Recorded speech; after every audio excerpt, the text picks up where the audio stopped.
Hello दोस्तों, नमस्कार। स्वागत है आपका आपके अपने प्रशिक्षण क्लासेस के इस ऑनलाइन प्लेटफॉर्म पर। साथियों, कैसे हैं आप सभी लोग? उम्मीद है आप सब लोग अच्छे होंगे, स्वस्थ होंगे और अपनी तैयारी को एकदम अच्छे से कर रहे होंगे।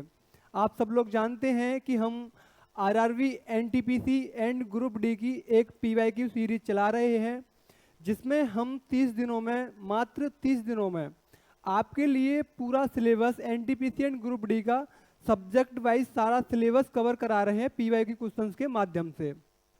तो इसी सीरीज में आज हमारी इंडियन पॉलिटी की तीसरी क्लास है, जिसमें इंडियन पॉलिटी से जितने भी अब तक के क्वेश्चंस बने हैं आपको मैं उन सभी क्वेश्चनों को कवर कराऊंगा।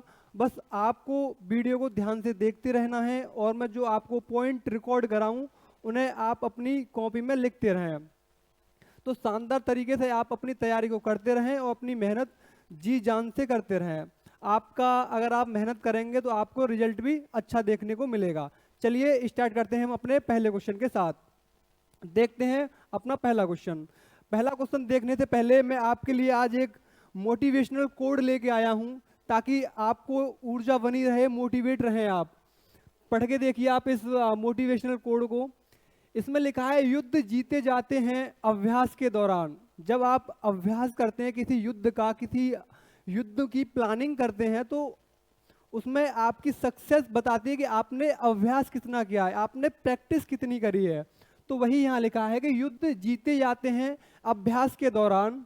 युद्ध वाले दिन तो बस प्रमाण दिए जाते हैं। जब आप युद्ध लड़ने जाते हैं आपकी जीत तो पहले ही तय हो जाती है। उस दिन तो बस क्या है, प्रमाण दिए जाते हैं। क्या दिया जाता है उस दिन? सिर्फ प्रमाण दिया जाता है कि आप जीत चुके हैं। आपकी मेहनत बता देती है कि आपने कितनी मेहनत करी है, कितनी प्रैक्टिस करी है, कितना अभ्यास करा है।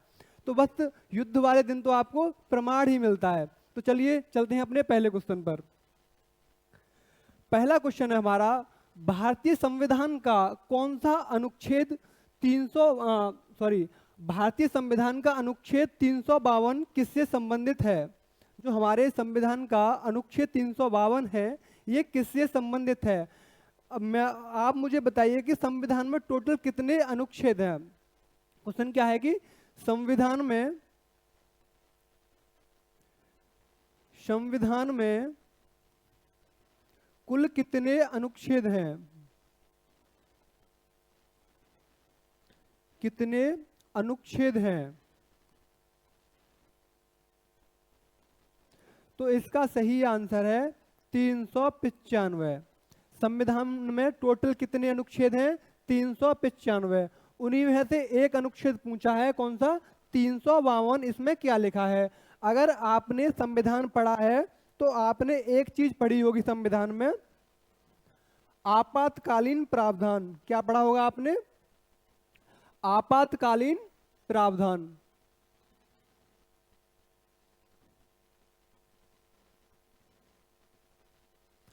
आपातकालीन प्रावधान। इसका संविधान के भाग 18 में, टोटल संविधान में भाग कितने हैं? टोटल संविधान में भाग हैं 22 कुल भाग। उसमें से जो भाग 18 है, इसमें किसका वर्णन किया गया है? आपातकालीन प्रावधानों का। तो टोटल संविधान में कितने आपातकालीन प्रावधान है? तो वो है 3। कितने हैं? टोटल 3। पहला कौन सा है? राष्ट्रीय आपातकाल। पहला है राष्ट्रीय आपातकाल। और दूसरा कौन सा है? राज्य आपातकाल। दूसरा है राज्य आपातकाल, या इसे दूसरे नाम से भी जानते हैं, इसे ही बोलते हैं हम राष्ट्रपति शासन। आपने सुना होगा कि किसी राज्य में राष्ट्रपति शासन लगा है या राज्य आपातकाल लगा है, इसी को बोलते हैं हम क्या? राष्ट्रपति शासन। और तीसरा इसी को बोलते हैं हम संवैधानिक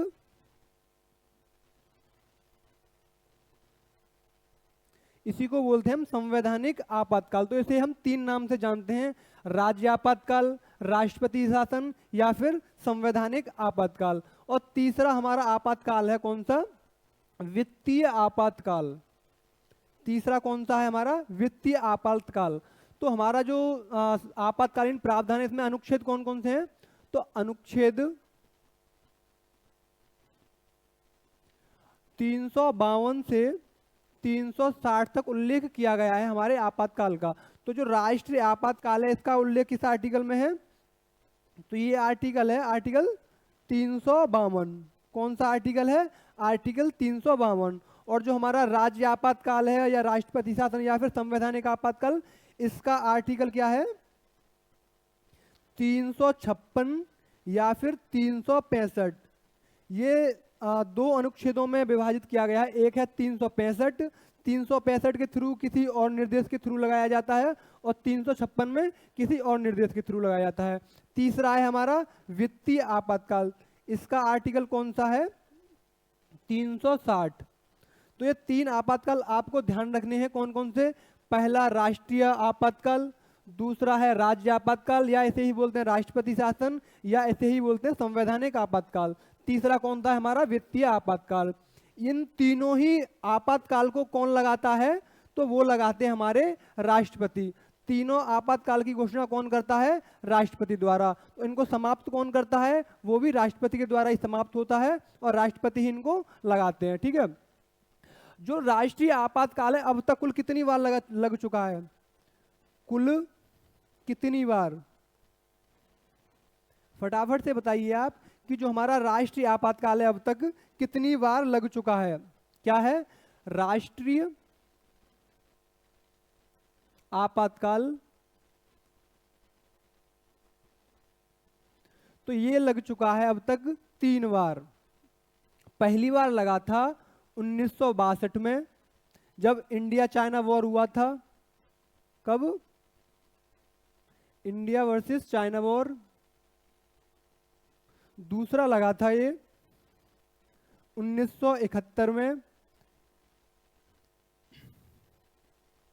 इंडिया वर्सेस पाकिस्तान। इंडिया और पाक का जब युद्ध हुआ था 1971 में। और तीसरी बार कब लगा था? 1975 में। 1975 में इंदिरा गांधी जी के द्वारा ये तीसरी बार लगाया गया था। तो टोटल राष्ट्रीय आपातकाल कितनी बार लग चुका है? 3 बार। कब कब? 1962 में, 1971 में और 1975 में। ठीक है। आपको ये चीज ध्यान रखनी है कि राष्ट्रीय आपातकाल किस अनुच्छेद में है? अनुच्छेद 352। कितनी बार लग चुका है? टोटल 3 बार। कौन लगाता है? राष्ट्रपति। कौन हटाता है? राष्ट्रपति। ठीक है। और दूसरा क्या था? राष्ट्रपति शासन या राज्य आपातकाल या फिर संवैधानिक आपातकाल। ये संवैधानिक आपातकाल कब लगाया जाता है? क्वेश्चन क्या था हमारा पहला कि भारतीय संविधान का अनुच्छेद 352 किससे संबंधित है? अभी आपको बता दिया 352 किससे संबंधित है। तो इसका आंसर हो जाएगा, इसका सही आंसर हो जाएगा राष्ट्रीय आपातकाल। ठीक है। 352 में है राष्ट्रीय आपातकाल और 356 में, किसमें? 356 में क्या है? राज्य आपातकाल। चलते हैं हम अपने अगले क्वेश्चन पर। अगला क्वेश्चन है हमारा कि भारतीय संविधान के किस अनुच्छेद के अंतर्गत ग्राम पंचायतों का गठन किया गया है? जो ग्राम पंचायतें हमारी, इसका संविधान के किस आर्टिकल के थ्रू गठन किया गया है? आपने संविधान में एक चीज जरूर पढ़ी होगी, डीपीएसपी। क्या पढ़ा होगा? डीपीएसपी या फिर डायरेक्टिव प्रिंसिपल स्टेट पॉलिसी, यानी कि राज्य के लिए नीति निर्देशक सिद्धांत आपने पढ़े होंगे। तो इनका उल्लेख कहाँ किया गया है संविधान में? तो संविधान के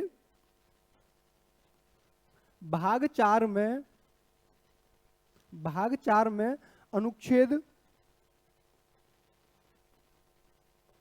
36 से 51 तक क्या है हमारा? डीपीएसपी का वर्णन किया गया है। संविधान के भाग 4 में अनुच्छेद 36 से 51 किसका वर्णन है? हमारे डीपीएसपी का वर्णन किया गया है। तो इसी में से पूछा है जो ग्राम पंचायत है हमारी, क्या ग्राम पंचायत है, उनका गठन किस अनुच्छेद के द्वारा किया गया है? पहला ऑप्शन है हमारा आर्टिकल 38 या फिर अनुच्छेद 38, दूसरा ऑप्शन है अनुच्छेद 39, तीसरा ऑप्शन है अनुच्छेद 37 और चौथा ऑप्शन है अनुच्छेद 40। तो इसका सही आंसर क्या हो जाएगा? इसका सही आंसर हो जाएगा अनुच्छेद 40। तो अनुच्छेद 40 में क्या बताया गया है कि ग्राम पंचायतों का गठन किस अनुच्छेद में है? अनुच्छेद 40 में। और अनुच्छेद 36 में क्या है?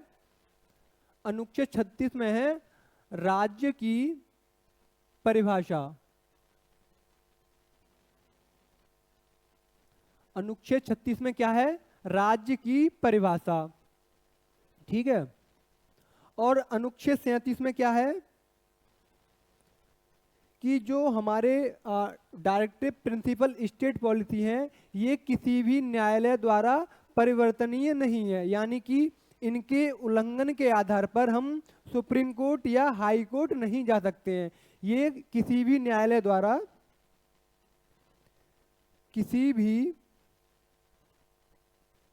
न्यायालय द्वारा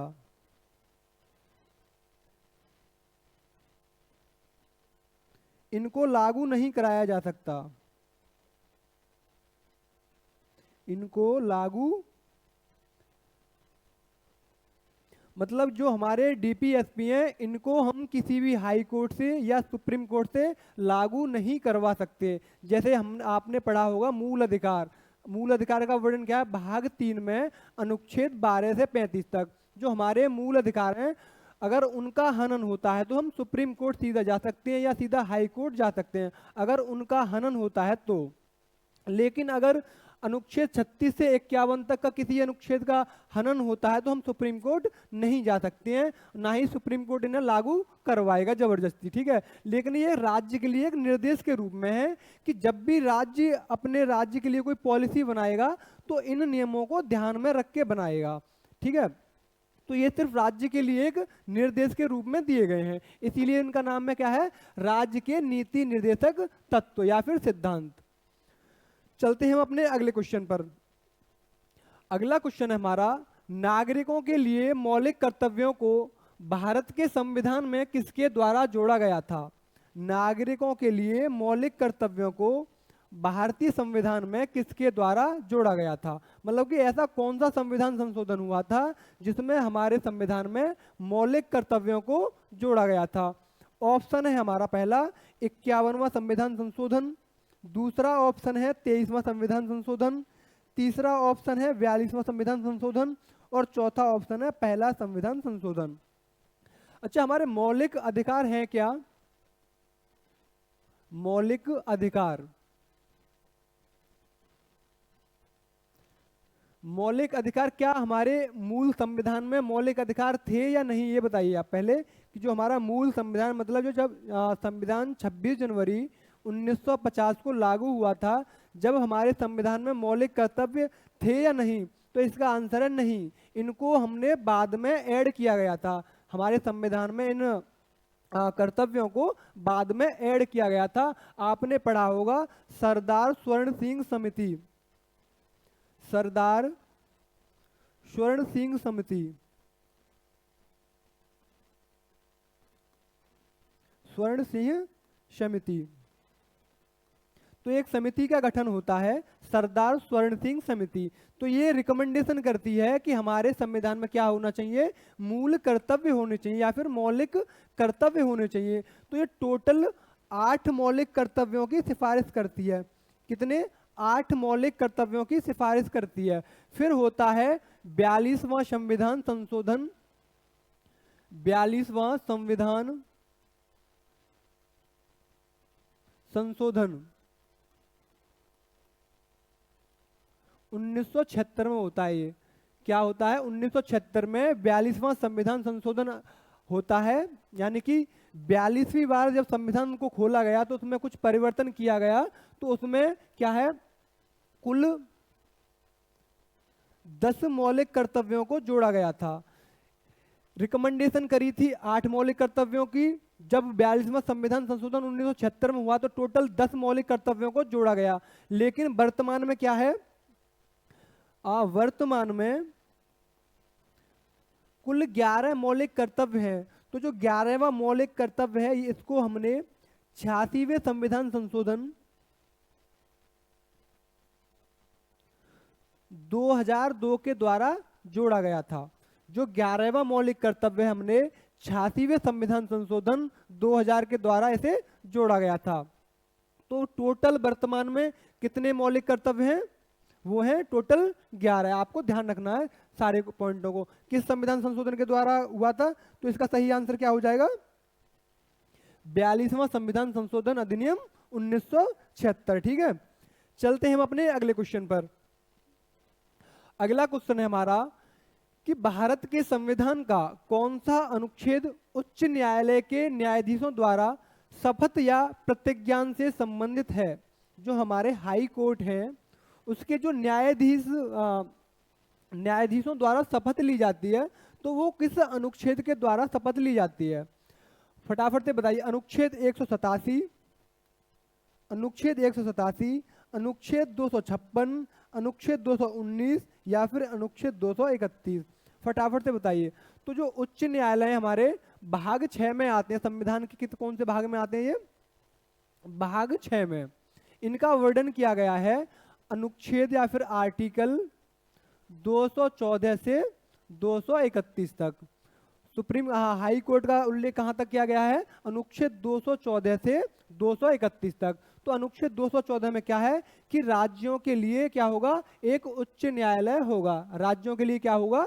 एक उच्च न्यायालय होगा। क्या एक से मतलब 2 या 2 से अधिक राज्यों के लिए भी कोई उच्च न्यायालय हो सकता है? तो बिल्कुल हो सकता है। ये किस आर्टिकल में लिखा गया है? तो ये है आर्टिकल 231 में। क्या है कि 2 या 2 से अधिक राज्यों के लिए भी एक उच्च न्यायालय हो सकता है। हो फटाफट से बताइए कि आप सबसे पहला उच्च न्यायालय कौन सा था? सबसे पहला उच्च न्यायालय कौन सा था? तो 1862 में 3 उच्च न्यायालयों की स्थापना हुई थी। 3 उच्च न्यायालयों की स्थापना हुई थी। कौन कौन से थे? एक तो कलकत्ता उच्च न्यायालय, एक मद्रास उच्च न्यायालय, तीसरा फटाफट से आप कमेंट बॉक्स में बताइए तीसरा कौन सा था। इसके बाद जब चौथा हाई कोर्ट बना था वो था 1866 में इलाहाबाद हाई कोर्ट। 1866 में बना था इलाहाबाद हाई कोर्ट। तो 2 या 2 से अधिक राज्यों के लिए एक उच्च न्यायालय किस अनुच्छेद में होगा? तो अनुच्छेद 231 में। अब क्वेश्चन है हमारा कि उच्च न्यायालयों के न्यायाधीश को शपथ या प्रतिज्ञान किस अनुच्छेद में दिलाई जाती है? तो इसका सही आंसर क्या हो जाएगा? अनुच्छेद 219। क्या सही आंसर हो जाएगा? अनुच्छेद 219 के द्वारा उच्च न्यायालय के न्यायाधीशों को क्या दिलाई जाती है? शपथ। और उच्च न्यायालय के न्यायाधीशों को शपथ किसके द्वारा दिलाई जाती है? वो दिलाई जाती है राज्यपाल के द्वारा। किसके द्वारा? राज्यपाल के द्वारा। आपको ये सारे पॉइंट ध्यान रखने हैं, एक एक आर्टिकल ध्यान रखना है क्योंकि कोई भी आर्टिकल आपके एग्जाम में पूछा जा सकता है। चलते हैं हम अपने अगले क्वेश्चन पर। अगला क्वेश्चन है हमारा कि भारत के संविधान की किस अनुसूची में 22 भाषाओं का उल्लेख किया गया है? वर्तमान में हमारे संविधान में टोटल कितनी भाषाएं हैं? 22 भाषा। तो ये जो 22 भाषाओं का उल्लेख है हमारे संविधान में किस अनुसूची में वर्णन किया गया है? आपने अगर मेरी पहली और दूसरी क्लास देखी होगी तो मैंने आपको सारी अनुसूचियों के बारे में बताया है। तो संविधान में कुल कितनी अनुसूचियां हैं? कुल अनुसूचियां हैं 12। तो जो 12 अनुसूचियों में है तो ऐसी कौन सी अनुसूची है जिसमें भाषाओं का उल्लेख किया गया है? ऑप्शन देखिए। ऑप्शन है 8वीं अनुसूची, दूसरा ऑप्शन है 4थी अनुसूची, तीसरा ऑप्शन है 5वीं अनुसूची और चौथा ऑप्शन है 3री अनुसूची। तो जो हमारी 8वीं अनुसूची है, कौन सी? जो हमारी 8वीं अनुसूची है इसमें हमने 22 भाषाओं का उल्लेख किया हुआ है। 22 भाषाओं का उल्लेख किस अनुसूची में है? अनुसूची नंबर 8 में। लेकिन हमारे मूल संविधान में क्या है? मूल संविधान में कुल कितनी भाषाएं थी? तो वो थी 14 भाषा। मूल संविधान में टोटल कितनी भाषाएं थी? 14। लेकिन मैं बता रहा हूं वर्तमान में कितनी भाषाएं? टोटल 22। तो कहीं ना कहीं तो ये भाषा जुड़ी होंगी। तो हमने 8 भाषाओं 14 22 मतलब 8 भाषाएं हमने बाद में जोड़ी थी। तो पहली भाषा जब जोड़ी थी वो कौन सी थी? वो थी सिंधी भाषा।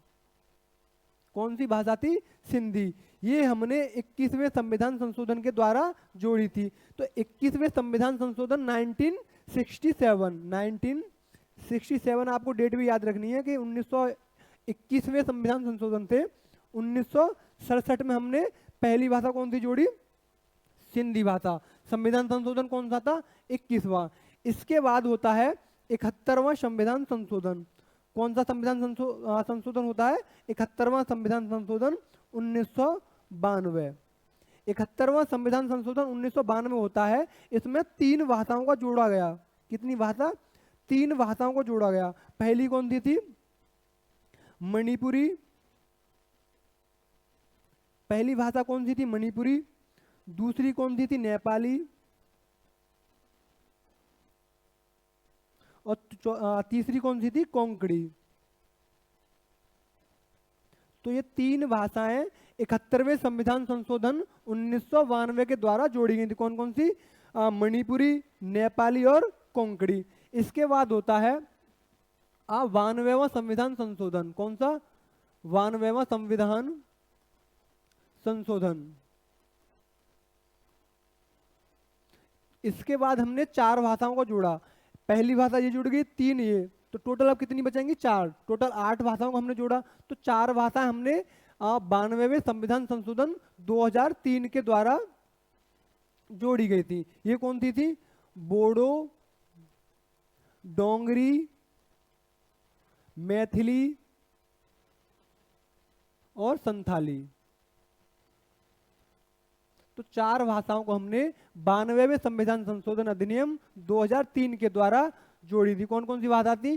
पहली बोडो, डोंगरी, मैथिली और संथाली। तो टोटल कितनी भाषाएं हो गई? 8 भाषाएं। मूल संविधान में कितनी भाषाएं थी? 14 भाषाएं। वर्तमान में कितनी भाषाएं?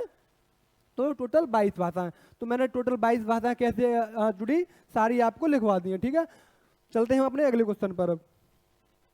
अगला क्वेश्चन है हमारा, भारत के संविधान को संशोधित करने की संसद की शक्ति का वर्णन किस अनुच्छेद में किया गया है? कि जो हमारा संविधान है, क्या हम इसको भी संशोधित कर सकते हैं? तो बिल्कुल हाँ, कर सकते हैं। लेकिन ये वर्णन हमारा जो संविधान के किस आर्टिकल में किया गया है? ऑप्शन है हमारा अनुच्छेद 360, अनुच्छेद 352, अनुच्छेद 368 और अनुच्छेद 395। अभी आपने अनुच्छेद 360 तो पढ़ा था। क्या था इसमें? वित्तीय आपातकाल। क्या था इसमें? वित्तीय आपातकाल या फिर फाइनेंस इमरजेंसी। 360 में क्या था? वित्तीय आपात या फिर फाइनेंस इमरजेंसी। और 352 में क्या था? राष्ट्रीय आपातकाल। क्या था? नेशनल इमरजेंसी या फिर राष्ट्रीय आपातकाल। ठीक है। और 368 में क्या है? अनुच्छेद 368 में, तो इसी में क्या है? संविधान संशोधन करने की शक्ति। इसी अनुच्छेद में, अनुच्छेद 368 में क्या कर सकते हैं हम? संविधान को संशोधित कर सकते हैं। किस अनुच्छेद के द्वारा? अनुच्छेद 368 के द्वारा। चलते हैं हम अपने अगले क्वेश्चन की ओर। अगला क्वेश्चन है हमारा, भारत का कौन सा राज्य 1953 में भाषा के आधार पर सबसे पहले बनाया गया था? जो भाषा के आधार पर राज्य है, सबसे पहले कौन सा बनाया गया था? तो इसका सही आंसर क्या हो जाएगा? ऑप्शन क्या है? पहले ऑप्शन देख लेते हैं। पहला ऑप्शन है आंध्र प्रदेश, दूसरा ऑप्शन है पंजाब, तीसरा ऑप्शन है पश्चिम बंगाल और चौथा ऑप्शन है गुजरात। तो इसका सही आंसर क्या हो जाएगा? आंध्र प्रदेश। तो आंध्र प्रदेश पहला ऐसा राज्य था जिसे हमने भाषा के आधार पर बनाया था। ठीक है, आपको ध्यान रखना, भाषा के आधार पर पहला ऐसा कौन सा राज्य था जो भाषा के आधार पर बना था? वो था आंध्र प्रदेश। कब बना था? 1953 में। तो ये आपसे दोनों ही चीज पूछी जाती है, कब बना? 1953। कौन सा पहला राज्य था? वो था आंध्र प्रदेश। बहुत अच्छा क्वेश्चन है, बहुत सारे एग्जामों में कई बार पूछा जाता है, तो इसीलिए इस क्वेश्चन को इंपोर्टेंट लिख लेना। क्या लिख लेना? बहुत ज्यादा इंपोर्टेंट क्वेश्चन है ये। चलते हैं हम अपने अगले क्वेश्चन पर। अगला क्वेश्चन कह रहा है कि भारतीय संविधान के अनुच्छेद 5 से 11 किससे संबंधित है? जो अनुच्छेद 5 से 11 है उसमें क्या लिखा गया है? आप सब लोग जानते हैं कि संविधान में टोटल कितने भाग थे? तो कुल भाग थे 22। ठीक है, पहला भाग क्या था कि संघ और इसके राज क्षेत्र के बारे में बताया गया था, अनुच्छेद 1 से 4 तक। भाग पहले में अनुच्छेद 1 से 4 तक संघ एवं इसके राज्य क्षेत्र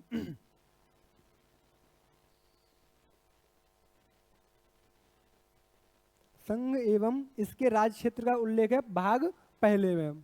भाग पहला। भाग 2 में क्या है? नागरिकता। भाग 2 में है नागरिकता। तो नागरिकता का उल्लेख कब कहां से कहां तक किया गया है? अनुच्छेद 5 से 11। तो यही हमारा क्वेश्चन था कि अनुच्छेद 5 से 11 किससे संबंधित है? तो इसका सही आंसर क्या हो जाएगा? नागरिकता, यानी कि सिटीजनशिप, कि हम भारत के लोग का, हमारा उल्लेख कहाँ किया गया है कि हम भारत के लोग हैं। हमारी नागरिकता के प्रावधान किस अनुच्छेद में किए गए हैं? तो वो है संविधान का जब अनुच्छेद हम 5 पढ़ेंगे, 5 से 11 तक, भाग 2 में पढ़ेंगे नागरिकता, तब हमें पता चलेगा कि हम भारत के नागरिक कैसे हैं। आप सब लोग जानते होंगे कि जब भारत आज़ाद हुआ था तो कुछ लोग भारत से पाकिस्तान गए, कुछ लोग पाकिस्तान से भारत आए, कुछ लोग ऐसे थे जो पहले तो भारत से पाकिस्तान चले गए फिर तुरंत वापस आ गए।